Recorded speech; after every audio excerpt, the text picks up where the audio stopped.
Hello दोस्तों, ये CDP का डी पी का ये क्लास दोस्तों 8 नंबर का होगा। और दोस्तों ये पेडागोजी का क्लास होगा।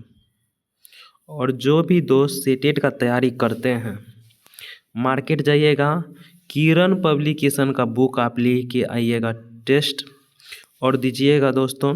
ये 1 to 5 और 6 to 8 दोनों के लिए है। CDP का पेडागोजी है दोस्तों। तो आज का पहला प्रश्न है दोस्तों, पढ़ते हैं। आप लोग टेस्ट ज़रूर दीजिएगा, देखिएगा कि हम कितने मार्क ले आ पाते हैं। तो पढ़ते हैं, आज का पहला सवाल है। एक प्रगतिशील कक्षा में अधिगम डैश होता है, पढ़ते हैं। अंतःक्रिया व संवाद द्वारा होता है। चलिए आगे पढ़ते हैं।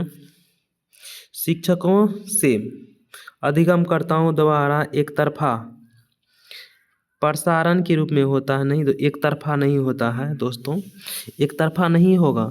ऐसा होना चाहिए जो बच्चे भी बोलना चाहिए और टीचर, दोनों को आपस में मिलजुल कर होता है। निष्क्रिय अधिगम द्वारा, तो दोस्तों निष्क्रिय निगेटिव शब्द है। निष्क्रिय का अर्थ होता है कि शांत रहना। जब बच्चे शांत हो जाएंगे तो नहीं पढ़ पाएंगे ना, इसलिए ऑप्शन गलत है। निगेटिव वर्ड है निष्क्रिय, तो इसको काट दीजिएगा। एक तरफा है दोस्तों, इसको भी काट दीजिएगा। केवल अधिगमकर्ताओं की जिम्मेदारी है कि वह शिक्षक की कोई भूमिका नहीं। बोलते केवल अधिगम जो पढ़ते हैं उसी की जिम्मेदारी है, शिक्षक की कोई भूमिका नहीं। ऐसा नहीं है दोस्तों, बच्चे और टीचर दोनों को सक्रिय रहना आवश्यक है, उसके बाद ही अच्छा पढ़ाई हो सकता है।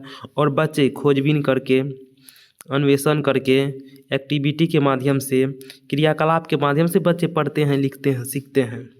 बच्चे को अवसर देना चाहिए, बच्चे को प्रोत्साहित करना चाहिए। तो इसका राइट आंसर 1 नंबर के साथ लॉक हो जाएंगे दोस्तों। अंतःक्रिया व संवाद द्वारा होता है। प्रगतिशील कक्षा में पढ़ाई लिखाई जो सब भी है। तो नेक्स्ट प्रश्न पढ़ते हैं। 2 नंबर प्रश्न है। एक अध्यापक को अपनी शिक्षण शास्त्रीय प्रविधियों के बारे में किस प्रकृति का होना चाहिए? पढ़ाने का कैसा नियम होना चाहिए दोस्तों? 4 ऑप्शन है, चारों में जो बेस्ट होगा वही सही होगा। देखिए, अनजान, अगर पढ़ाई का दृष्टिकोण अनजान रहेगा तो बच्चे कुछ नहीं सीख पाएंगे, इसलिए ऑप्शन गलत है। गैर लचीलापन, यानी कि गैर लचीलापन का होता है कि मजबूत और स्ट्रॉन्ग, अगर ऐसा होगा तो बच्चे नहीं पढ़ पाएंगे।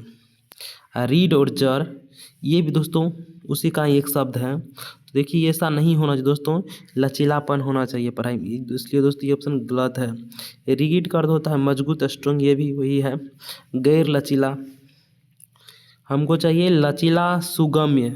पढ़ाई का कैसा होना चाहिए दोस्तों? लचीला होना चाहिए और सुगम होना चाहिए। यानी कि लचीला का अर्थ ये होता है दोस्तों कि पढ़ाई में कुछ छूट देना चाहिए बच्चे के। जैसे स्कूल के टाइम टेबल में लचीलापन होना चाहिए। जैसे कोई विषय वस्तु है, पाठ्यक्रम है, कंटेंट है बुक में, उसमें कुछ छूट होना चाहिए, लचीलापन होना चाहिए। इसलिए इसका राइट आंसर 3 नंबर के साथ लॉक हो जाएंगे दोस्तों। नेक्स्ट प्रश्न पढ़ते हैं। 3 नंबर दोस्तों प्रश्न है। बुद्धि लब्धि को IQ कहते हैं। परीक्षणों की आलोचना का अर्थ होता है दोस्तों विरोध किया गया है, तो प्रायः क्यों की जाती है? बुद्धि लब्धि का जो है आलोचना क्यों की जाती है, अर्थात विरोध क्यों की जाती है? तो पढ़ते हैं। कौशलों की विस्तृत श्रृंखला को मापने की उनकी क्षमता है, ऐसा नहीं है दोस्तों। प्रत्यक्ष रूप से पाश्चात्य संस्कृति के प्रभाव से ग्रसित है, तो यही दोस्तों ये संस्कृति के प्रभाव से ग्रसित है, यही इसका राइट आंसर है। फिर भी पढ़ते हैं। बुद्धि पर सामाजिक प्रभाव का अवधान है, ऐसा इसलिए नहीं आलोचना करते हैं। संज्ञान पर भावनाओं के प्रभाव का अतिशय प्राकलन, ऐसी ये सब दोस्तों नहीं है। इसका राइट आंसर 2 नंबर के साथ हो जाएंगे, इसलिए इसका विरोध करते हैं, संस्कृति के प्रभाव से ग्रसित है। बुद्धि लब्ध है दोस्तों, वह संस्कृति के प्रभाव से ग्रसित है, इसलिए इसका आलोचना करते हैं। बुद्धि लब्धि किसने दिया था दोस्तों? तो टर्मन ने दिए थे।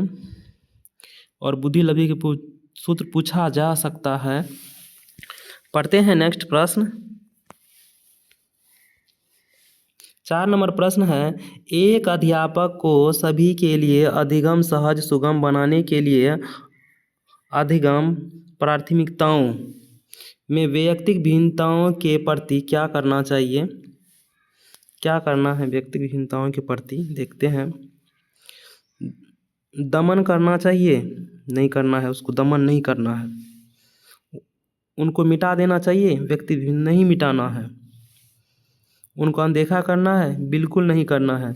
वैयक्तिक भिन्नता जो है दोस्तों, उसको सम्मान देना है, उसको आदर करना है और उस व्यक्तिक भिन्नता का दोस्तों रक्षा करना है, उनका सम्मान देना है। इसका राइट आंसर 1 नंबर के साथ लॉक हो जाएंगे। उन्हें महत्वपूर्ण मानना है, उनको महत्वपूर्ण मानना है दोस्तों। इसका राइट आंसर 1 नंबर के साथ लॉक हो जाएंगे। नेक्स्ट प्रश्न पढ़ते हैं।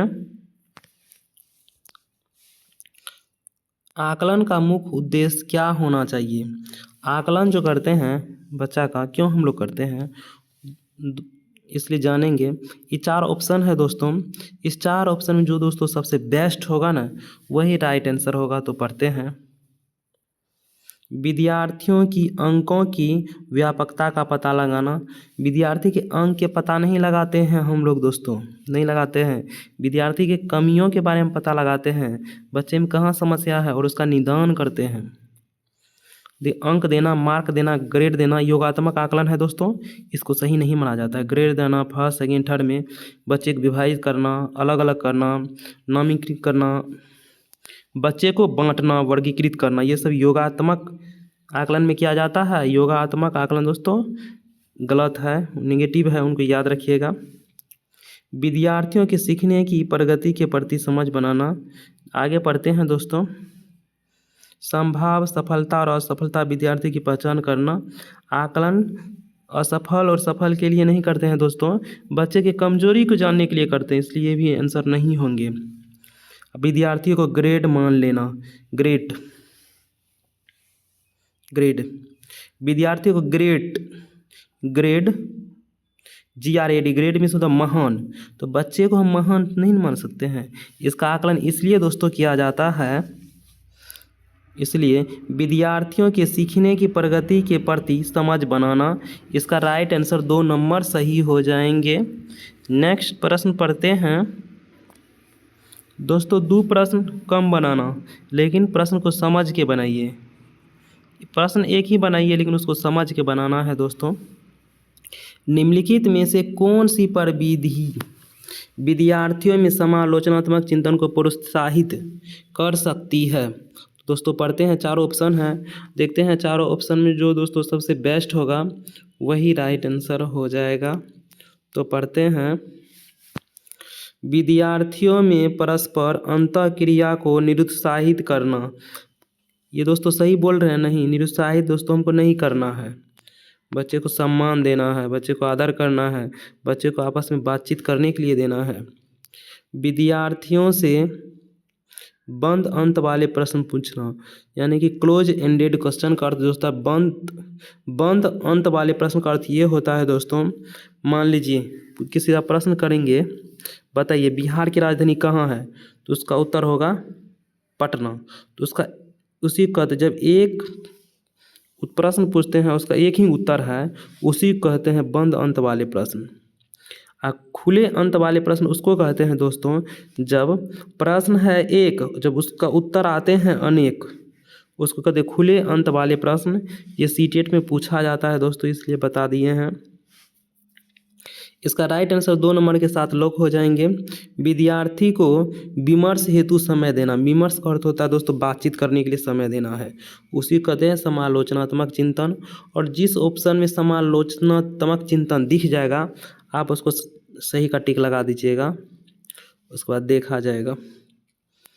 प्रश्न का तुरंत उत्तर देने के लिए कहना।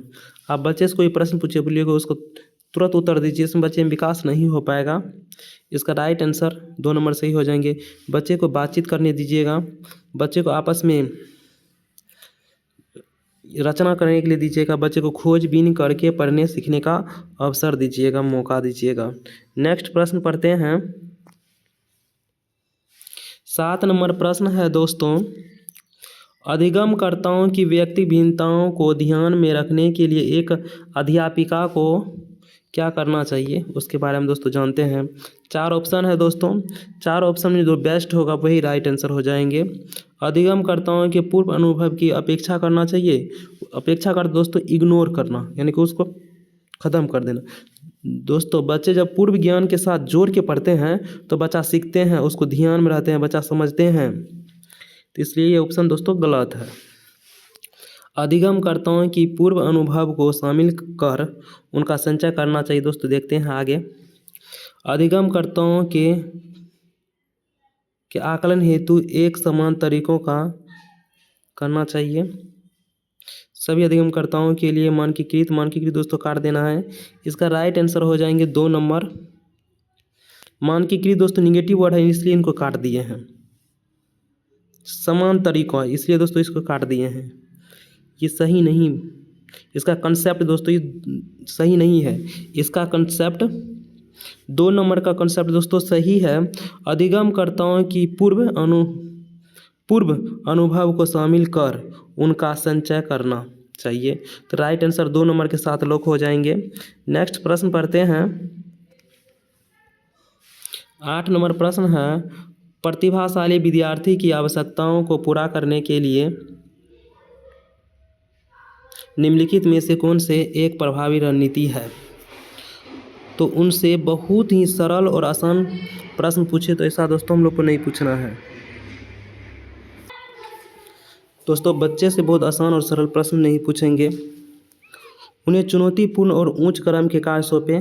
देखते हैं नेक्स्ट प्रश्न, जानकारी को समझने के लिए अतिरिक्त समय दें। पढ़ते हैं, उनसे सफलता कम उम्मीद रखें। दोस्तों ऐसा हमको नहीं करना है दोस्तों। इसका राइट आंसर हो जाएंगे ये। बच्चा दोस्तों प्रतिभाशाली है, बच्चा दिमाग बहुत तेज है, बच्चा की बुद्धि लब्धि 140 प्लस है। आपके बच्चे जोखिम लेते हैं, ये बच्चे रिस्क लेते हैं, ये बच्चे अब जो होने वाले अनुभव है उसको ये बच्चा पहले भाप लेते हैं।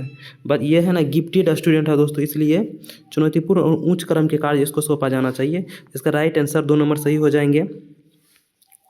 नेक्स्ट प्रश्न पढ़ते हैं, आकलन का मुख्य उद्देश्य होना चाहिए दोस्तों, अंक के लिए नहीं दोस्तों। इसका राइट आंसर 2 नंबर के साथ दोस्तों लॉक हो जाएंगे। दोस्तों ये प्रश्न पहले करवा चुके हैं। नेक्स्ट प्रश्न पढ़ते हैं, निम्नलिखित में से कौन सी परिविधि विद्यार्थियों में समालोचना चिंतन को प्रोत्साहित करेगा। दोस्तों प्रश्न के तुरंत उत्तर का बता देना दोस्तों, ये नहीं होंगे। कर सकता है, विमर्श हेतु समय देना दोस्तों, निरुत्साहित है दोस्तों, ये ऑप्शन गलत हो जाएंगे, ये भी गलत हो जाएंगे। इसका 2 नंबर के साथ ऑप्शन लॉक हो जाएंगे दोस्तों। नेक्स्ट प्रश्न पढ़ते हैं, 11 नंबर, अधिगमकर्ताओं के व्यक्ति भिन्नताओं को ध्यान में रखने के लिए एक अध्यापिका को क्या करना चाहिए। तो पढ़ते हैं दोस्तों, ये प्रश्न ये भी करवा चुके हैं। मानकीकृत नहीं अपना दोस्तों, एक समान नहीं करवाना है दोस्तों। इसका राइट आंसर 2 नंबर के साथ लोग हो जाएंगे दोस्तों, बच्चे अपेक्षा नहीं करना है। नेक्स्ट प्रश्न पढ़ते हैं,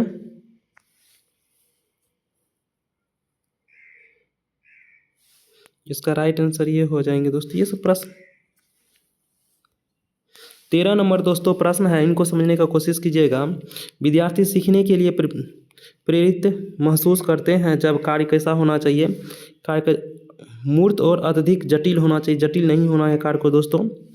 अप्रासंगिक नहीं होना है दोस्तों, बिल्कुल भी चुनौतीपूर्ण नहीं, ये भी नहीं होना चाहिए। जब दोस्तों बच्चा कब सीखेंगे, जब उनकी वास्तविक दुनिया से जुड़ा हुआ कार्य रहेगा। इसका राइट आंसर 2 नंबर के साथ लॉक हो जाएंगे। नेक्स्ट प्रश्न है दोस्तों, पठन विकल्प प्रत्यक्ष रूप से कौशल में चुनौती का कारण है। पठन विकल्प दोस्तों पढ़ने संबंधित विकार है, लिखने संबंधित विकार है। ये सुनने से नहीं होगा, देखने से नहीं होगा, बोलने से नहीं होगा। इसका राइट आंसर 1 नंबर के साथ सही हो जाएंगे, स्केच बनाने में। नेक्स्ट प्रश्न पढ़ते हैं दोस्तों, ये लास्ट प्रश्न होगा दोस्तों। दृष्टिबाधित विद्यार्थियों को सहजता के साथ शामिल करने के लिए अध्यापक को क्या करना चाहिए। तो पढ़ते हैं दोस्तों। बच्चा दृष्टिबाधित है, बच्चा कम देखते हैं, दिखाई बहुत कम देते हैं, नहीं के बराबर। जितनी अधिक संभव हो सके अधिक से अधिक सूचनाएं श्याम पट पर लिखना। बच्चा देख ही नहीं पाते हैं तो लिख के कुछ नहीं करेंगे, इसलिए ऑप्शन गलत है।